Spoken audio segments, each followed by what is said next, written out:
हिमाचल प्रदेश की सियासत में इन दिनों जो घटनाक्रम हो रहा है वो आने वाले वक्त में निश्चित तौर पर हिमाचल प्रदेश के सियासी इतिहास में एक अलग जगह बनाएगा। नमस्कार, आप जुड़े हैं एबीपी लाइव के साथ और मैं हूं आपके साथ अंकुश डोभाल। आज हम इस वीडियो में समझेंगे कि आखिर निर्दलीय विधायकों के जो उलझे हुए धागे हैं, जिसका एक सिरा हिमाचल प्रदेश विधानसभा अध्यक्ष के कमरे में और दूसरा सिरा हिमाचल प्रदेश हाई कोर्ट में है, आखिर उन निर्दलीय विधायकों के सियासी धागे की उलझन क्या है। दरअसल 27 फरवरी को हिमाचल प्रदेश में राज्यसभा की एक सीट के लिए वोटिंग हुई। 6 कांग्रेस के विधायकों के साथ तीनों निर्दलीय विधायकों ने भारतीय जनता पार्टी के प्रत्याशी के पक्ष में वोट डाला। तीनों निर्दलीय विधायक पहले सरकार का एसोसिएट विधायक के तौर पर समर्थन कर रहे थे। 27 फरवरी को जैसे ही वोटिंग कांग्रेस प्रत्याशी अभिषेक मनु सिंघवी के खिलाफ हुई, उसके बाद से ही तीनों निर्दलीय विधायक भी 6 कांग्रेस विधायकों के साथ हिमाचल प्रदेश से गायब हो गए। पंचकुला से होते होते ऋषिकेश और उसके बाद इनका आसरा दिल्ली और गुरुग्राम जाकर बन गया। हिमाचल प्रदेश विधानसभा के जो तीनों निर्दलीय विधायक हैं, जिनके नाम नालागढ़ से कृष्ण लाल ठाकुर, देहरा से होशियार सिंह और हमीरपुर से आशीष शर्मा हैं, इन तीनों निर्दलीय विधायकों ने 22 मार्च को हिमाचल प्रदेश विधानसभा की सदस्यता से इस्तीफा दे दिया। इससे पहले कि इस्तीफा स्वीकार होता, तीनों निर्दलीय विधायक 23 मार्च को भारतीय जनता पार्टी में शामिल हो गए। तीनों निर्दलीय विधायकों ने दिल्ली में जाकर भाजपा का दामन थामा। तीनों निर्दलीय विधायकों को ऐसा लग रहा था कि हिमाचल प्रदेश विधानसभा के स्पीकर कुलदीप सिंह पठानिया नियमों के मुताबिक उनका इस्तीफा स्वीकार कर लेंगे, लेकिन ऐसा हुआ नहीं। जब ऐसा नहीं हुआ तो हिमाचल प्रदेश की सियासत में एक नया मोड़ आता हुआ नजर आया। दिन गुजरे, 30 मार्च का दिन आया तो तीनों निर्दलीय विधायक हिमाचल प्रदेश विधानसभा के परिसर में आकर धरने प्रदर्शन पर बैठ गए। शायद ये हिमाचल प्रदेश की सियासत में पहली बार ऐसा हुआ हो जहां तीनों निर्दलीय विधायक प्रदर्शन करते हुए, धरना देते हुए ये कह रहे हो कि उनका इस्तीफा स्वीकार कर लिया जाए। आपने अमूमन लड़ाई देखी होगी कि विधायक बनने के लिए तो अमूमन रण में नेता उतरते हैं, लेकिन विधायकी से भी इस्तीफा देने के लिए जो रण था वो हिमाचल प्रदेश विधानसभा के परिसर में तैयार हो चुका था। जब तीनों निर्दलीय विधायकों का इस्तीफा हिमाचल प्रदेश विधानसभा के स्पीकर कुलदीप सिंह पठानिया ने स्वीकार नहीं किया तो तीनों निर्दलीय विधायकों ने दरवाज़ा खटखटाया हिमाचल प्रदेश उच्च न्यायालय का। इन तीनों निर्दलीय विधायकों की मांग थी कि उच्च न्यायालय एक तो इनका इस्तीफा स्वीकार कर ले, क्योंकि हिमाचल प्रदेश विधानसभा स्पीकर ऐसा नहीं कर रहे हैं, और साथ ही साथ उन्हें अनुमति दी जाए कि वे आगे अपना चुनाव लड़ सके ताकि उनके इलाके में भी जल्द से जल्द उपचुनाव हो सके।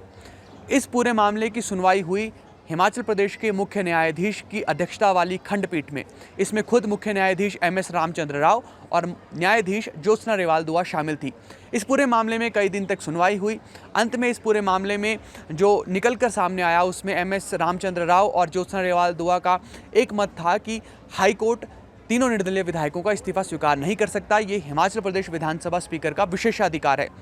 लेकिन जो याचिका में दूसरी मांग थी, जिसमें ये कहा गया था कि तीनों निर्दलीय विधायक ये चाह रहे थे कि विधानसभा स्पीकर को एक वक्त दे दिया जाए कि वो कम से कम तीनों निर्दलीय विधायकों का इस्तीफा स्वीकार कर ले, क्योंकि ऐसा पहले भी अन्य राज्यों में होता रहा है जहां पर व्यक्तिगत तौर पर जब भी निर्दलीय विधायक इस्तीफा देने के लिए पहुंचे तो उनका इस्तीफा स्वीकार हो गया।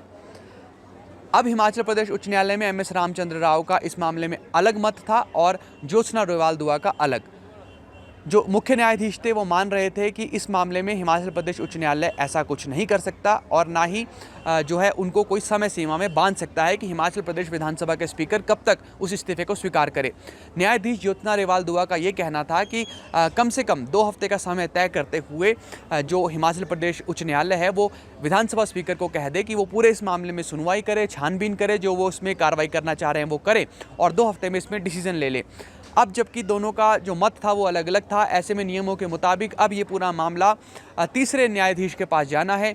मुख्य न्यायाधीश की मंजूरी के बाद ये मामला जो है वो संदीप शर्मा की अदालत में लगेगा। 28 मई को इस मामले में सुनवाई होनी है और 28 मई को संदीप शर्मा इस पूरे मामले को नए सिरे से सुनेंगे। इस बीच जब ये पूरा मामला चल रहा था तो तीनों निर्दलीय विधायकों के खिलाफ सत्ता पक्ष के सदस्य और राज्य सरकार में राजस्व मंत्री जगत सिंह नेगी एक याचिका लेकर हिमाचल प्रदेश विधानसभा के स्पीकर के पास पहुंच गए। इस याचिका में मांग उठाई गई है कि तीनों निर्दलीय विधायकों की सदस्यता रद्द कर दी जाए। चूंकि 22 मार्च को तीनों निर्दलीय विधायकों ने अपनी सदस्यता से इस्तीफा दिया और इस्तीफा स्वीकार होने से पहले ही 23 मार्च को भारतीय जनता पार्टी का दामन थाम लिया, ऐसे में ये दल बदल कानून का उल्लंघन है और ऐसे में इनकी सदस्यता को रद्द कर दिया जाना चाहिए। अब एक तरफ निर्दलीय विधायकों की सुनवाई चल रही है इस्तीफा स्वीकार किए जाने के मामले में, और दूसरी तरफ याचिका पर सुनवाई चल रही है उनकी सदस्यता रद्द किए जाने को लेकर। हिमाचल प्रदेश उच्च न्यायालय में जब ये सुनवाई चल रही थी तब हिमाचल प्रदेश के दोनों ही जजों ने इस पूरी कार्रवाई में किसी तरीके की रोक लगाने की कोई बात नहीं कही। ऐसे में इस याचिका पर भी लगातार सुनवाई चलती रही।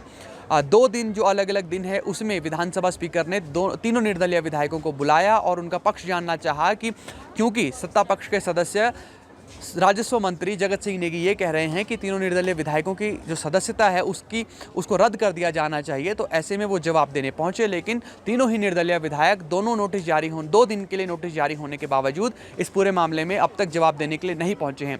अब पूरे मामले पर विधानसभा स्पीकर का ये कहना है कि वो मई महीने के अंत में तीसरी और आखिरी बार तीनों निर्दलीय विधायकों को बुलाएंगे और उसके बाद अगर वो आते हैं तो ठीक, अन्यथा इस याचिका पर वे फैसला सुना सकते हैं। अब इस याचिका पर फैसला आया तो इससे तीनों निर्दलीय विधायकों की परेशानी बढ़ सकती है। दरअसल दोनों ही जो स्थितियां हैं उसमें जाएगी तो तीनों निर्दलीय विधायकों की सदस्यता, लेकिन इस पूरे मामले में एक नैतिक आधार बहुत महत्वपूर्ण हो जाता है। तीनों निर्दलीय विधायकों का इस्तीफा स्वीकार होना एक तरफ है और उनकी सदस्यता रद्द हो जाना दूसरी तरफ। नैतिक आधार पर इन दोनों बातों में बहुत बड़ा फर्क आ जाता है और इसी नैतिकता के आधार पर तीनों निर्दलीय विधायकों की लड़ाई भी है। विधानसभा स्पीकर का ये कहना है कि वो पूरी तरीके से नियमों के मुताबिक कार्रवाई कर रहे हैं, क्योंकि तीनों निर्दलीय विधायकों के इस्तीफा दिए जाने के बाद करीब 11 से 12 सत्ता पक्ष के सदस्यों ने शिकायत दी और इस शिकायत में भी ये कहा गया था कि तीनों निर्दलीय विधायकों ने भारतीय जनता पार्टी के दबाव में इस्तीफा दिया है। ऐसे में उन पर ये कार्रवाई की जानी चाहिए और ये पूरा जो मामला है वो दबाव में किया जा रहा है। वो चार्टर प्लेन में घूमते रहे और जिनके साथ उस वक्त विपक्ष के 2 सदस्य, जिसमें सुंदरनगर के विधायक राकेश जम्वाल और पूर्व में उद्योग मंत्री रहे बिक्रम सिंह ठाकुर मौजूद थे। ऐसे में उन्होंने ये पूरा प्रकरण जो रचा और जो इस्तीफा दिया वो भारतीय जनता पार्टी के दबाव में दिया। अब ये दोनों अलग अलग मामले हैं। जिस तरह हमने शुरुआत में जिक्र किया कि ये जो उलझा हुआ धागा है, सियासी धागा, इसके 2 सिरे हैं, जिसमें एक सिरा हिमाचल प्रदेश विधानसभा और दूसरा सिरा हिमाचल प्रदेश हाईकोर्ट में है और दोनों में अलग अलग मांगे की जा रही है। और जून के महीने में लगभग ये पता चल जाएगा कि हिमाचल प्रदेश विधानसभा के इन तीनों निर्दलीय विधायक, जिसमें कृष्ण लाल ठाकुर, होशियार सिंह और आशीष शर्मा शामिल हैं, उनका इस्तीफा स्वीकार होता है या याचिका में मांग के मुताबिक उन तीनों निर्दलीय विधायकों की सदस्यता रद्द की जाती है। हिमाचल प्रदेश विधानसभा और हिमाचल प्रदेश की सियासत का ये जो पूरा प्रकरण है ये भूतो न भविष्यति जैसा है, क्योंकि ऐसा ना तो शायद कभी हुआ होगा और भविष्य में ऐसा होने की संभावना भी ना के बराबर है। ये हिमाचल प्रदेश की सियासत का अजब गजब रंग है, जहाँ पर तीनों निर्दलीय विधायक इसलिए इस्तीफा दे रहे हैं क्योंकि वे आने वाले वक्त में दोबारा विधायक बनना चाहते हैं।